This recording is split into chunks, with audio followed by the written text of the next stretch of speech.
ഇപ്പോൾ ദുബൈയിൽ നിന്ന് അബുദാബി വരെ യാത്ര ചെയ്യണമെങ്കിൽ 1.5-2 മണിക്കൂർ ടൈം എടുക്കും. പക്ഷെ അടുത്ത വർഷം മുതൽ ഇത് 10 മുതൽ 20 മിനിറ്റ് വരെയായിട്ട് ചുരുങ്ങാൻ പോവാണ്. അതെങ്ങനെയാന്ന് വെച്ചാൽ അടുത്ത വർഷം മുതൽ UAE എയർ ടാക്സികൾ പ്രവർത്തിച്ചു തുടങ്ങും. പക്ഷെ 800 മുതൽ 1500 ദിർഹംസ് വരെയാണ് ഇതിന് ചെലവ് വരിക. ഇനി ഒരു എമിറേറ്റിനകത്ത് യാത്രയാണെങ്കിൽ 350 ദിർഹംസ് ആയിരിക്കും ചെലവ് വരിക. ഏതായാലും ആദ്യ എയർ ടാക്സി മൂല്യനിർണ്ണയത്തിനായി US എയർഫോഴ്സിന് കൈമാറിക്കഴിഞ്ഞു. US ആസ്ഥാനമായുള്ള ആർച്ചർ ഏവിയേഷൻ ആണ് എയർ ടാക്സിയായി മിഡ്നൈറ്റ് എയർക്രാഫ്റ്റ് നിർമ്മിക്കുന്നത്. ഈ വർഷം ആദ്യമാണ് എയർ ടാക്സികളുടെ നിർമ്മാണത്തിനും അബുദാബിയിൽ അന്താരാഷ്ട്ര ആസ്ഥാനം സ്ഥാപിക്കുന്നതിനും $100 മില്യൺ മുകളിലുള്ള ധാരണാപത്രം ഒപ്പുവെച്ചത്. ഖത്തറില് ലൈസൻസ് ഇല്ലാതെ വാഹനം ഓടിച്ചാൽ എന്താണ് ശിക്ഷയെന്ന് ഒരുവിധം എല്ലാവർക്കും അറിയാം. പക്ഷെ അതറിയാത്തവർക്കായി ഒരിക്കൽ കൂടി മുന്നറിയിപ്പ് നൽകുകയാണ് ഖത്തർ ആഭ്യന്തര മന്ത്രാലയം.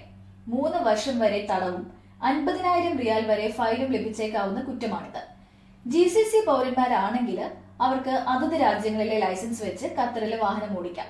പക്ഷേ നിശ്ചിത സമയത്തിനുള്ളിൽ ഖത്തറി ലൈസൻസിലേക്ക് മാറ്റിയിരിക്കണം.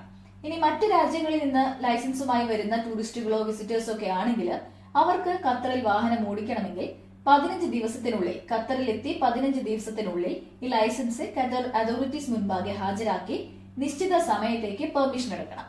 ഇതൊന്നും ഇല്ലാതെയാണ് വാഹനം ഓടിക്കുന്നതെങ്കിൽ ഓർത്തോളൂ, 3 വർഷം വരെ തടവും 50,000 റിയാൽ വരെ ഫൈനും ലഭിച്ചേക്കും. പരിസ്ഥിതി സംരക്ഷണത്തിന് ഏറെ പ്രാധാന്യം നൽകുന്ന രാജ്യമാണ് സൗദി അറേബ്യ.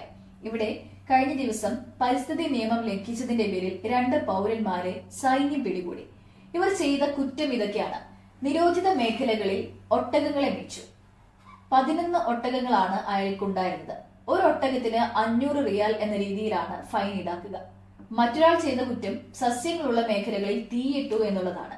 സസ്യങ്ങൾ നിറയുള്ള മേഖലകളിൽ തീയിട്ടാൽ 3000 റിയാൽ വരെയാണ് ഫൈൻ ഈടാക്കുക. പരിസ്ഥിതികൾക്കും വന്യജീവികൾക്കും എതിരെയുള്ള ആക്രമണം ഉണ്ടായാൽ ഉടൻ റിപ്പോർട്ട് ചെയ്യണമെന്ന് സൗദി അധികൃതർ പൊതുജനങ്ങളോട് അഭ്യർത്ഥിക്കുന്നു.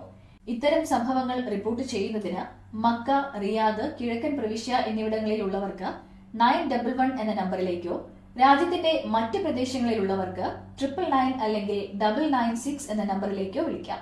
കമ്പനികൾക്കും സ്ഥാപനങ്ങൾക്കും പബ്ലിക് പാർക്കിംഗ് ഏരിയ റിസർവ് ചെയ്യാനും പുതുക്കാനുമായി ഒരു digital platform അവതരിപ്പിച്ചിരിക്കുകയാണ് Oman municipality.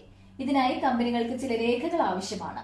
Parking location, parking സ്പേസിന്റെ നമ്പർ, പീരീഡ് എന്നിവ വ്യക്തമാക്കുന്ന ഒരു അപേക്ഷാ ഫോം മുനിസിപ്പാലിറ്റിയുടെ പാർക്കിംഗ് മാനേജ്മെന്റ് ഡിപ്പാർട്ട്മെന്റിൽ സമർപ്പിക്കണം.